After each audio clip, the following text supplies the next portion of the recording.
I was raised here in Pasco, Washington.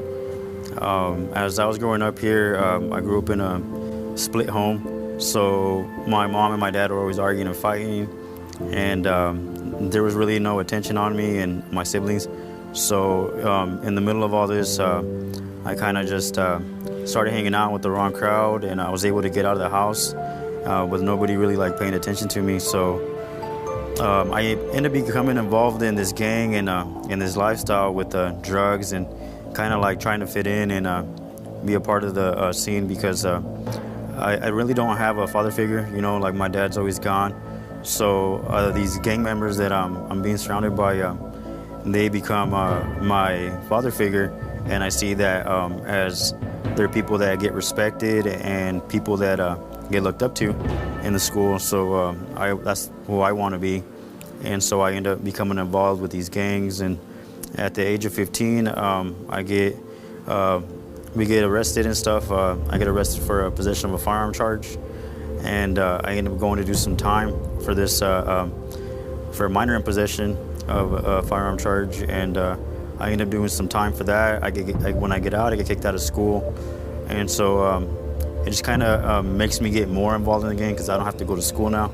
So I'm kind of more in the mix of all the gang stuff. And at the age of 20, I'm about to turn 21, I get arrested for a felony rioting charge and felon in possession of a firearm. And I end up having to go do a prison sentence. So a friend of mine, two friends of mine got shot, and now they're saying that now I'm starting kind of catching up on everything that's been going on. And another friend of mine got shot, and he got shot in the finger in his head, but he survived and he was good.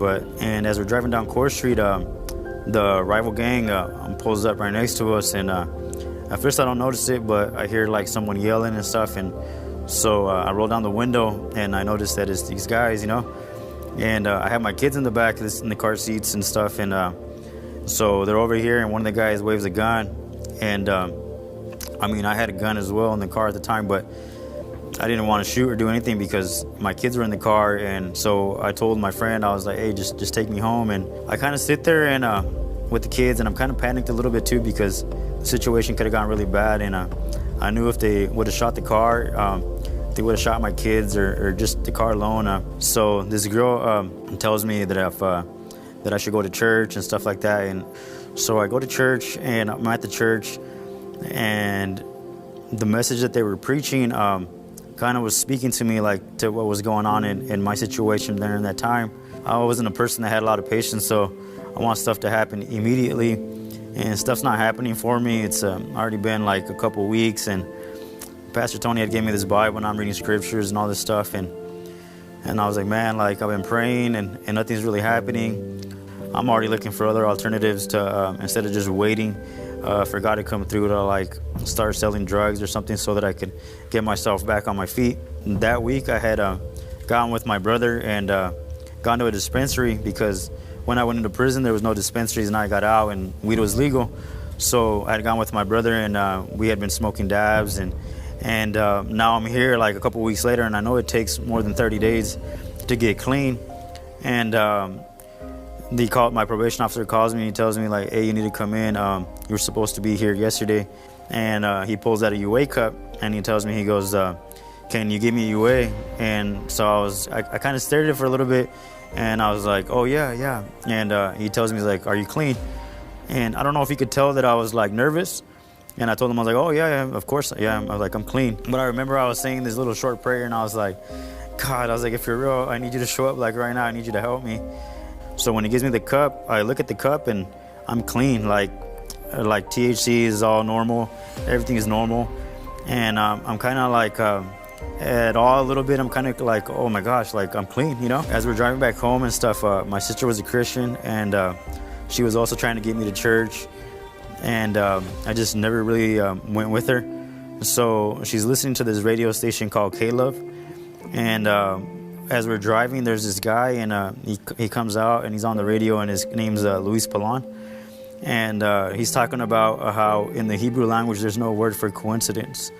And he was saying that is happening is because God's ordained it that way, and that the Hebrews believed in that, and that so the sooner that we stop saying that it's not a coincidence or that it's luck, but we start acknowledging that it's God, that the more we'll see the blessings poured out upon us. And it just, like, to me, it just hit me, and it hit me hard. Like, God was like telling me, like, no, he's like, it's not a coincidence. Like, it's me, you know, like all this stuff that's been happening positively is me, you know.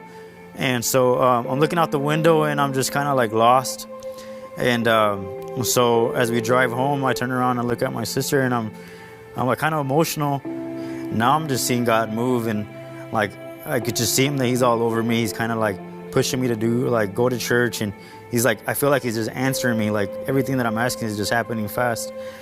And I get to church, and the service that they're having is just, it just hits me again, and God's all over me, and I just feel like emotional. And they call people up, and they're like, if you've never given your life to God or to Christ, come to the altar. I'm just like emotionally broken, and I start crying at the altar. So I cut out like everything. I cut out healthy relationships, other friends and stuff like that. Like I go back and I kind of just go back into my word, go back into prayer, go back into having a relationship with God. And moving forward, I cut out doing tattoos, because I was doing tattoos as well. And I know that was something that God wanted me to cut out. So that was something that was hard for me, because I was making good money, and it was something I didn't want to let go, because as a kid I was always like drawing and doing art. So I ended up cutting that out too. And I already knew that it wasn't what I wanted, that it's what God wants. And that's what brings me joy, is doing what God wants. So that's what I decided to do. And that's what I'm going to continue to decide to do as I continue forward.